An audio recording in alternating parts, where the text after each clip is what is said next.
Bismillahirrahmanirrahim. Alhamdulillah. Alhamdulillahi rabbil alamin. Salatu wassalamu ala asyrafil anbiya wal mursalin. Sayyidina wa maulana Muhammadin wa ala alihi wa sahbihi ajma'in. Amma ba'du. Alhamdulillah, kita panjatkan puji dan syukur kita kehadirat Allah Subhanahu wa ta'ala. Allah berkenan mempertemukan kita kembali di aktivitas taklim Sabtu pagi ba'dal subuh. Mudah-mudahan ini jadi bagian aktivitas yang bisa kita jaga sampai akhir hayat kita. Dan jemaah sekalian yang Allah muliakan, kita sekarang berada di tanggal ke-6 bulan Dzulhijjah. Besok insya Allah kita bertemu dengan tanggal ke-7 dan Senin tanggal 8 hari Tarwiyah. Kemudian Selasanya Yaum Arafah dan insya Allah Idul Adha akan bertemu 10 Dzulhijjah itu pada hari Rabu. Mudah-mudahan kita bisa mengikutinya dengan baik. Termasuk sangat dianjurkan untuk memperbanyak saum sunnah di 10 hari awal bulan Dzulhijjah. Wabil khusus di tanggal 9 yang disebut dengan saum Arafah, karena asalnya adalah saum yang wajib sebelum syariat puasa di bulan Ramadan diberlakukan. Sengaja saya mengajak kita untuk refleksi, melakukan perenungan, tafakur tentang aktivitas haji dan kurban yang dilangsungkan dalam momentum yang sama, yaitu 10 Dzulhijjah. Kalau haji kan di 9 terutama, di hari Arafah dan sebagainya. Dengan tadabbur kepada 2 ayat, yaitu Quran surat Ali Imran ayat 97 dan Quran surat As-Saffat ayat ke-102. Mudah-mudahan ini bisa jadi motivasi kita nih untuk memperkuat selain rasa syukur kita bagi yang tadi disampaikan oleh Ketua DKM bisa berkurban, apalagi yang bisa berhaji, juga menumbuhkan motivasi bagi semua kita termasuk keluarga kita yang belum bisa berkurban dan juga belum sempat berhaji. Jamaah subuh yang Allah muliakan, dalam urusan berhaji itu kita diperintahkan Allah Subhanahu wa ta'ala untuk berkunjung ke rumah Allah, Baitullah. Satu-satunya rumah yang disebut dalam Al-Quran dengan Baitullah, rumah Allah, yaitu Ka'bah Al-Musyarrafah di Masjidil Haram di kota Makkah yang demikian luar biasa. Mari kita lihat ayatnya sebelum ke sana nih. Haji dan kurban itu saya menggunakan rujukan adalah Ihya Ulumuddin. Dalam Ihya Ulumuddin itu hampir semua aktivitas ibadah ritual dijelaskan dengan pendekatan dalam istilah Al-Ghazali dengan asrar. Asrar itu jama dari sir, rahasia, the secret of Hajj misalkan. Rahasia haji, rahasia puasa, rahasia sholat, rahasia kurban dan lain sebagainya. Haji dan kurban itu adalah instrumen, alat untuk melatih ketakwaan dan keikhlasan. Kalau haji adalah perjalanan fisik menuju Baitullah, luar biasa nih, secara fisik terkuras luar biasa. Sementara kurban adalah perjalanan hati untuk mendekat kepada pemilik Baitullah. Dalam surat Ali Imran ayat 97 Allah menegaskan, a'udzubillahi minasyaitonirrajim, fihi ayatum bayyinat maqamu Ibrahim wa man dakhalahu kana amina walillahi 'alan nas hijjul baiti man istata'a ilaihi sabila wa man kafara fa innallaha ghaniyun 'anil 'alamin. Di sana di Masjidil Haram ada tanda-tanda yang jelas. Di antaranya adalah maqamu Ibrahim, jejak di mana Ibrahim mendirikan Ka'bah dibantu oleh anak dan istrinya. Maka siapa yang memasukinya, masuk ke Baitullah, masuk ke Masjidil Haram, kana amina, dia aman, mendapatkan jaminan Allah. Dan kemudian di antara kewajiban manusia yang ditetapkan oleh Allah yaitu hajjul baiti, berhaji ke Baitullah. Man istata'a ilaihi sabila, bagi siapapun yang punya kemampuan di jalannya. Wa man kafara, dan siapapun yang mengingkari kewajiban haji itu, fa innallaha ghaniyun 'anil 'alamin. Ketahuilah sesungguhnya Allah Maha Kaya, tidak membutuhkan apapun dari seluruh alam. Allah Maha Kaya, terutama bagi orang-orang yang memiliki kemampuan untuk melaksanakan ibadah haji tapi mengingkari kewajiban itu. Jamaah subuh yang Allah muliakan, ada penjelasan menarik dari sebagian ulama tasawuf tentang mengapa datang ke Baitullah, ke Makkah Al-Mukarramah, ke Masjidil Haram itu seperti dalam ayat ini menggunakan ungkapan bait, datang ke rumah.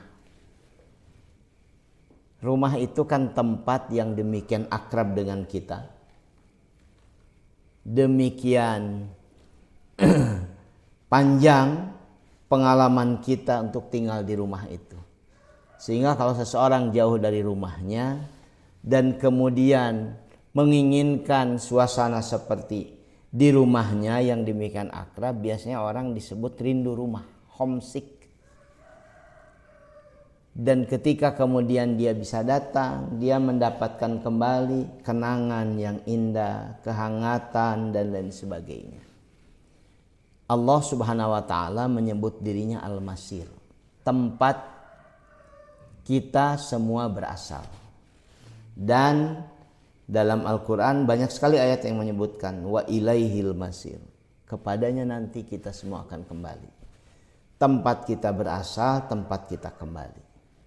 Karena itu seseorang yang berkeinginan untuk bisa datang menunaikan ibadah haji ke Baitullah, ke rumah Allah, semestinya latihan yang harus terus-menerus dia lakukan dalam manasik sebelum dia berangkat itu adalah menguatkan kerinduan untuk bisa menikmati berkunjung ke rumah Tuhan.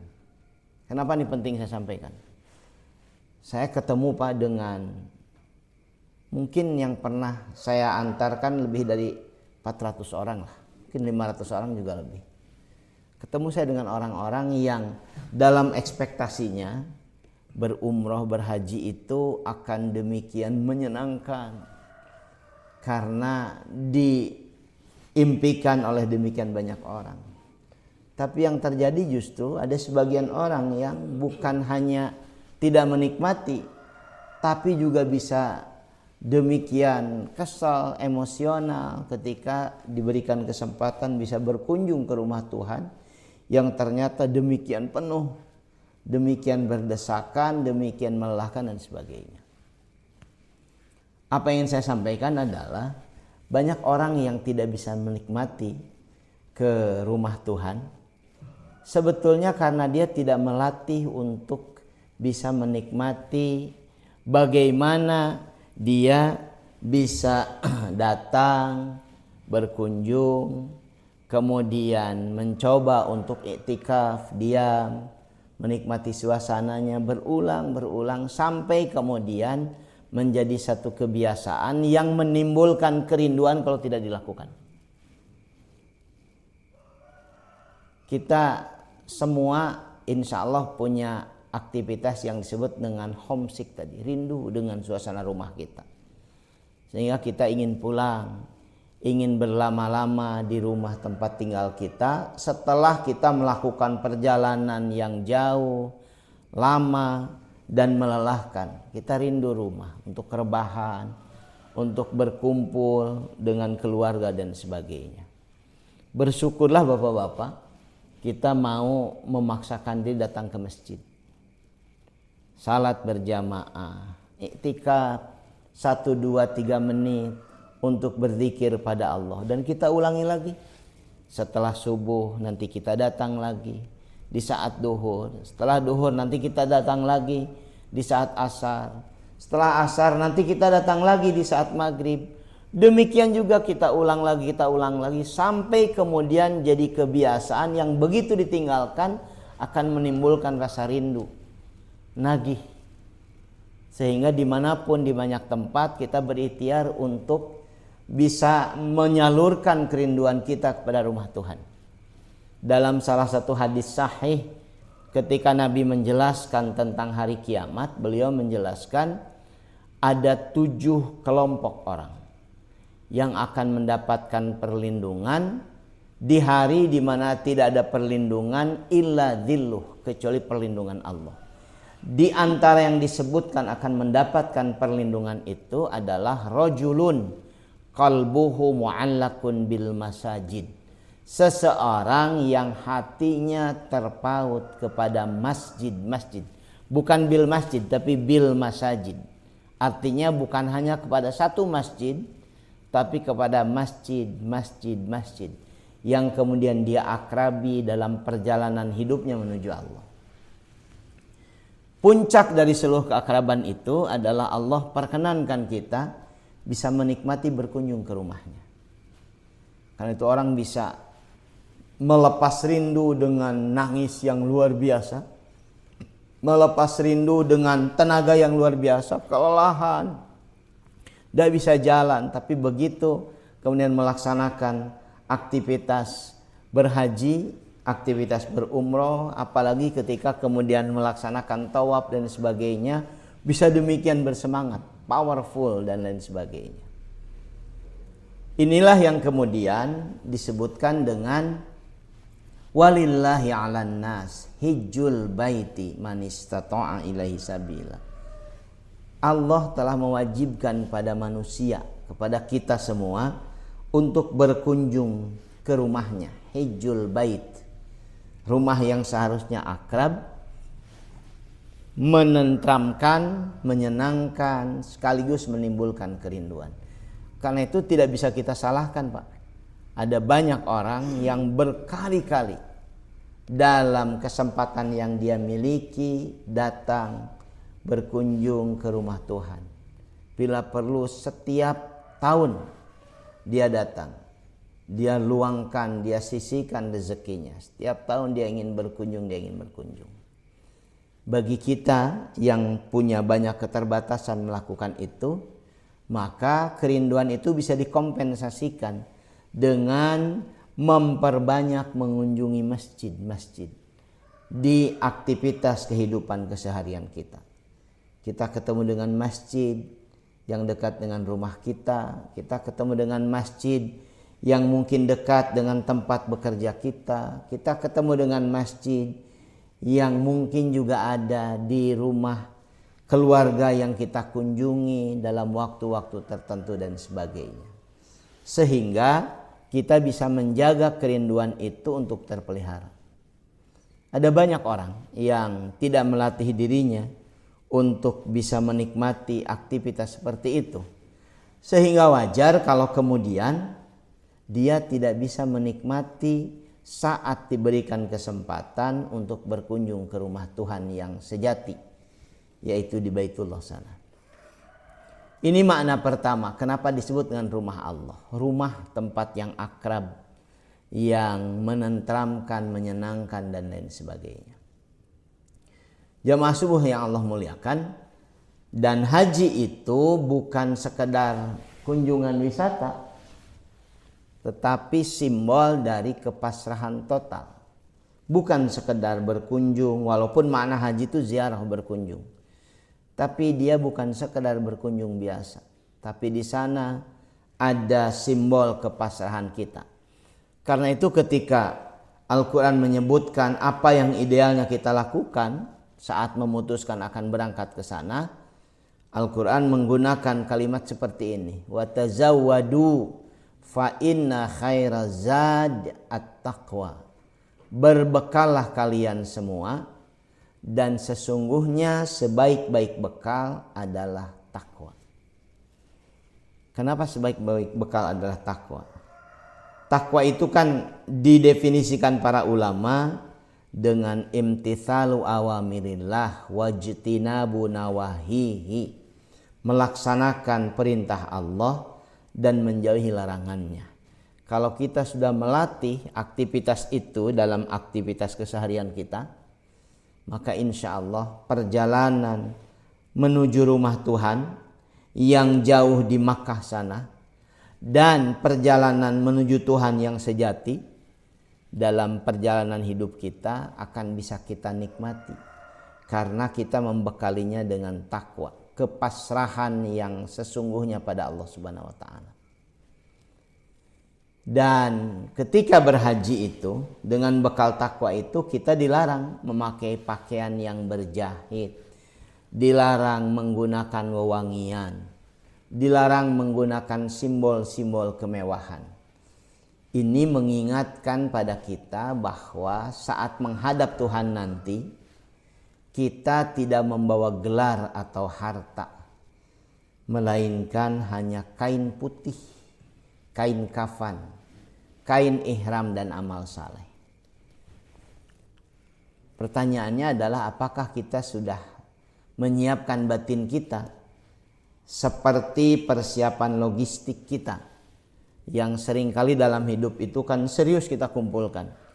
Ingin punya tempat tinggal yang menyenangkan, ingin punya kendaraan yang bagus, ingin punya bekal harta yang cukup, bahkan lebih dari cukup untuk hidup kita sekian puluh tahun, untuk anak-anak kita. Apakah kita sudah menyiapkan itu ketika nanti akan bertemu dengan Tuhan? Karena ini bagian penting dalam rahasia ibadah haji. Kata Al-Ghazali, inilah yang disebut dengan asrarul hajj, rahasia berhaji. Memahami bahwa sesungguhnya kita sedang melakukan perjalanan menuju Tuhan, mengumpulkan bekal dari tiap langkah yang kita lakukan, dari waktu-waktu yang kita jalani. Sehingga ketika seseorang bisa melaksanakan ini dengan baik, seolah-olah kita sedang diberikan kesempatan untuk lahir kembali. Man hajja lillahi falam yarfuth walam yabsuq raja'a kayaumi waladathu ummuh. Siapapun yang berhaji karena Allah, tidak ropas, tidak maksiat, maka dia pulang kepada Allah raja'a, seperti hari di mana dia dilahirkan ibunya, bersih. Disebutnya dengan hajjul mabrur, haji yang penuh dengan kebaikan, bersih, seperti dilahirkan kembali oleh ibunya, seperti bayi yang baru lahir, tidak punya dosa apapun, sehingga kehadirannya membahagiakan banyak orang sekitarnya. Seolah-olah hadis ini sedang menjelaskan pada kita haji, bagi yang sudah melakukannya, bagi yang akan melakukannya, seperti diberikan peluang melakukan riset, diriset kembali kehidupan kita. Andaikan Allah memberikan kesempatan kepada kita untuk lahir kembali, menjadi suci kembali, hal buruk apa yang akan benar-benar kita tinggalkan? dan kebaikan apa yang benar-benar akan dilakukan. Jadi kita sedang mendapatkan kesempatan kembali dari Allah Subhanahu wa taala dalam aktivitas berhaji kita, dalam aktivitas berkunjung ke rumah Allah, baik dalam aktivitas haji maupun umrah.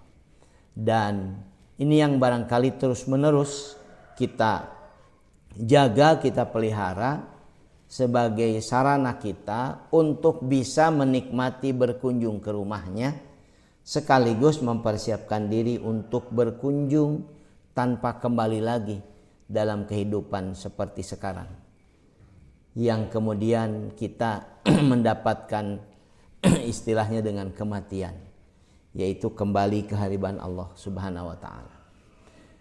Jamaah subuh yang Allah muliakan, kita ketemu dengan kurban. Haji tadi ada beberapa penjelasan.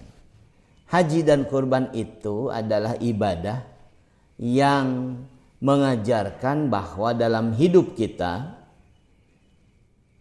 sesungguhnya aktivitas yang harus dijaga dan dilakukan adalah tentang memberi dan melepaskan. Dalam bahasa agama disebut dengan ikhlas. Bukan tentang menumpuk dan memiliki. Bukan tentang having, tetapi being. Bagaimana kita menjadi orang-orang yang bermanfaat, bukan cuma jadi orang-orang yang sekedar memiliki dan lain sebagainya.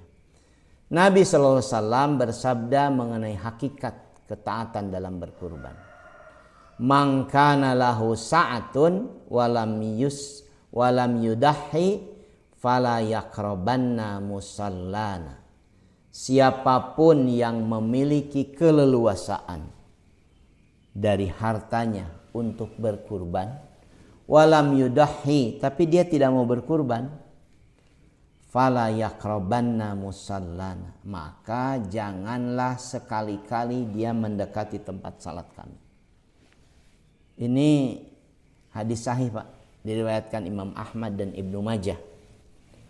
Bahkan hadis redaksi seperti ini yang mirip-mirip itu kurang lebih ada 18 untuk menjelaskan bahwa betapa hadis ini memiliki banyak sekali pendukung, banyak sekali syawahid yang menekankan betapa pentingnya ibadah kurban. Jadi kalau di Al-Kautsar sudah sekian puluh tahun, alhamdulillah jamaahnya selalu tergerak untuk berkurban. Ini hal yang terus-menerus harus kita syukuri. Alhamdulillah. Kita diberikan keleluasaan sehingga bisa berkurban. Karena banyak sekali orang yang punya keleluasaan dan enggan tidak mau berkurban. Nabi sedang menyampaikan peringatan. Kalau punya keleluasaan harta dan bisa berkurban tapi tidak mau, fala yaqrabanna musallana. Jangan sekali-kali mendekati tempat salat kami. Artinya Nabi tidak berkenan bertemu dengan orang seperti itu yang tidak mau berbagi, tidak mau memberi, tidak mau melepaskan sebagian kepemilikannya untuk dinikmati oleh orang lain di sekitarnya. Karena itu bersyukurlah bapak-bapak jamaah sekalian yang selalu bisa berkurban. Kalau memungkinkan jangan pernah tinggalkan. Kalau memungkinkan jangan pernah ditinggalkan. Karena memberikan demikian banyak manfaat bagi orang-orang di sekitar kita. Dan hadis ini seolah-olah jadi teguran keras bagi sifat kikir. Kurban itu, ibadah kurban itu meruntuhkan dinding pemisah antara yang mampu dengan yang tidak mampu, antara yang kaya dan yang miskin.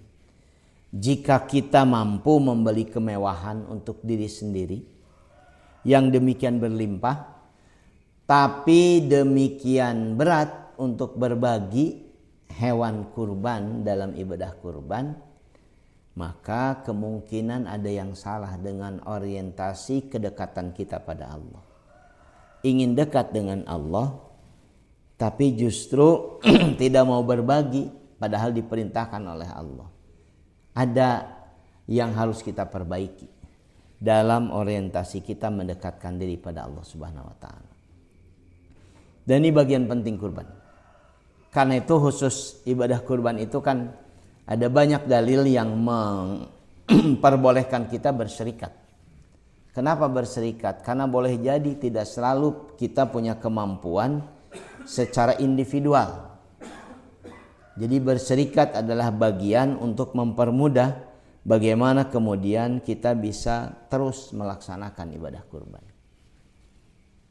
Ini yang insya Allah akan menjadi ikhtiar kita untuk menjaga kedekatan kita dengan Allah.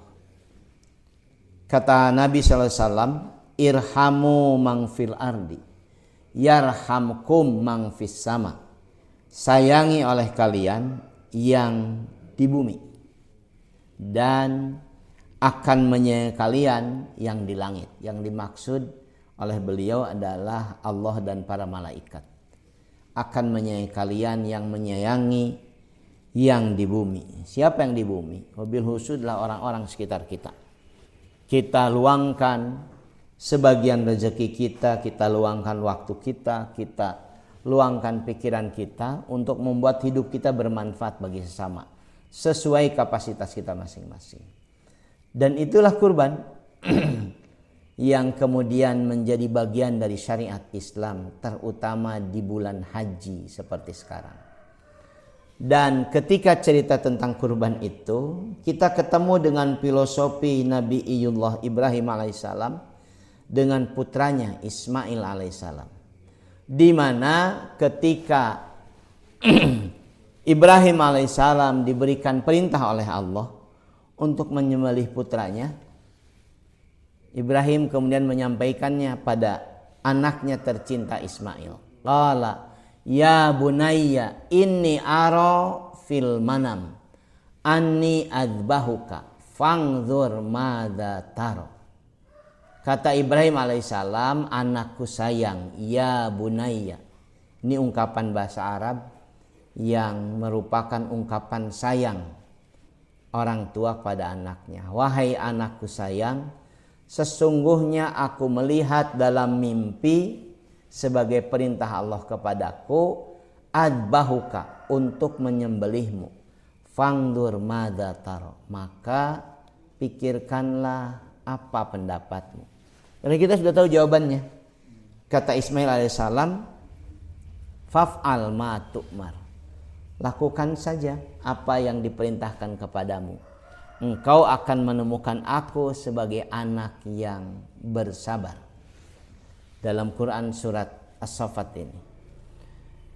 Penekanannya yang ingin saya sampaikan sebagai akhir dari ngaji kita, renungan kita menjelang haji dan kurban ini, jamaah sekalian, Ismail itu dalam ayat ini adalah simbol sesuatu atau seseorang yang paling kita sayangi. Anak yang sangat dinantikan, diharapkan, dibanggakan oleh Ibrahim alaihissalam. Bangga luar biasa. Dia lupa dengan banyak keletihan, kelelahan sebagainya ketika dia bertemu dengan anak yang sangat dia dambakan. Dia tempuh perjalanan demikian jauh untuk kemudian melepaskan rindu dengan anaknya. Dia lakukan banyak hal untuk membahagiakan anaknya. Bapak-bapak, kita ketemu dengan doa-doa indah Ibrahim bagi anaknya. Rabbi ja'alni muqimas salati wa min dzurriyyati rabbana wa taqabbal doa. Doa yang demikian fenomenal yang diungkapkan hampir setiap waktu oleh Ibrahim alaihissalam untuk anaknya, untuk keturunannya, yang jadi panduan kita. Sehingga dalam penjelasan Al-Ghazali, kenapa jadi rahasia, Ismail itu simbol dari sesuatu atau seseorang yang sangat kita sayangi. Bayangkan ketika kurban itu terjadi, seolah-olah ibadah kurban bertanya pada kita, apa Ismail dalam hidupmu kali ini? Mungkin saja itu jabatan, sangat didambakan, sangat dinantikan, dikejar habis-habisan. Atau harta yang demikian terorientasi hidup kita untuk mengumpulkannya. atau ego kepentingan kita, mendapatkan validasi, mendapatkan pengakuan. Apakah kita sanggup menundukkan itu semua demi perintah Allah? Apakah kita sanggup menyembelih nafsu kita yang tidak pernah puas seperti binatang? Karena itu jawaban yang ingin saya sampaikan pada kita semua. Bersyukurlah Bapak-bapak yang Allah muliakan. Saya termasuk yang apresiasi sepenuhnya bagi Bapak-bapak yang bisa berkurban, terutama di tengah kondisi yang tidak sedang baik-baik saja. Bisa berkurban, membahagiakan pekurban, juga membahagiakan orang-orang yang mendapatkan bagian dari hewan kurban.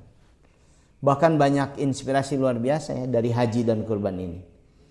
Ada jamaah yang berangkat haji, yang kerjaannya adalah seorang pengepul barang rongsokan dari plastik, bekas gelas minum kita dikumpulkan, dari barang-barang bekas yang tidak berguna kemudian dipungut dan lain sebagainya, sehingga ada seorang ibu-ibu yang bayarnya saja katanya 10 tahun yang lalu atau 20 tahun yang lalu dengan uang recehan, Pak, nabung ke bank itu. Pakai recehan, pakai logam, pakai uang 2000-an sebagainya. Dia membayar untuk biaya ibadah haji sampai kemudian dia diperkenankan berangkat. Pada tahun ini dalam usia menjelang 70 tahun. Seorang tukang rongsokan yang mengumpulkan, betul-betul mengumpulkan uang yang sangat-sangat kecil nilainya. 500-an, 1000, 2000, tapi akhirnya berhasil mewujudkan kerinduannya bertemu dengan Tuhan. Demikian juga kurban.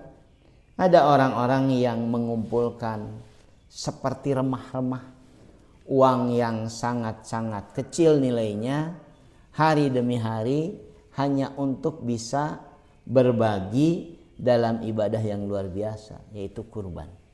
Seolah-olah dia sedang menyampaikan pada kita bahwa kalau untuk melaksanakan perintah Allah, dia berani mengorbankan seseorang yang paling dia sayangi, seperti dicontohkan oleh Ibrahim alaihissalam. Jamaah sekalian yang Allah muliakan, ini yang jadi bagian refleksi kita, renungan kita di momentum menjelang kurban ini. Mudah-mudahan ini jadi bagian yang memperkuat syukur kita pada Allah Subhanahu wa taala, bagi yang sudah melaksanakan haji, bagi yang akan melaksanakan ibadah kurban. Mudah-mudahan Allah menerima ibadah kita dan menjadikannya sebagai amal saleh yang bisa kita banggakan di hadapan Allah Subhanahu wa taala nanti. Karena itu tadi ajakan DKM ini saya perkuat. Bapak-bapak yang memungkinkan, yang sehat, luang waktu hadir ya. Selain bisa menyaksikannya kan sudah jadi ibadah, menyaksikan kurban itu. Apalagi bisa membantu untuk membuat lebih lancar aktivitas kurban itu. Mudah-mudahan Allah sekali lagi menerima ibadah kita. Kalau ada yang menyampaikan pertanyaan sambil nunggu gorengan katanya, silahkan kalau ada yang menyampaikan. Kalau tidak ada kita doa ya, mudah-mudahan ngaji kita dan kondisi kita ini makin hari Allah berikan kesehatan, Allah berikan keberkahan, sehingga bisa memberikan manfaat dalam kehidupan yang kita jalani. Bapak-bapak, kalau tidak ada kita doa. Mudah-mudahan Allah memberikan kita kemampuan untuk selalu melaksanakan kebaikan dalam aktivitas hidup yang kita jalani. Yang sakit, yang sibuk dan sebagainya, mudah-mudahan Allah berikan kesehatan, Allah berikan keluangan. Allahumma salli ala Sayyidina Muhammadin wa ala alihi wa sahbihi wa barik wa sallim ajma'in. Allahumma yassir lana fi umurina wa la tu'asir alaina fi hajatina. Allahumma yassir lana fi umurina wa la tu'asir alaina fi hajatina. Allahumma yassir lana fi umurina wa la tu'asir alaina fi hajatina. Subhanakallahumma wa bihamdika asyhadu an la ilaha illa anta astaghfiruka wa atubu ilaik. Assalamualaikum warahmatullahi wabarakatuh.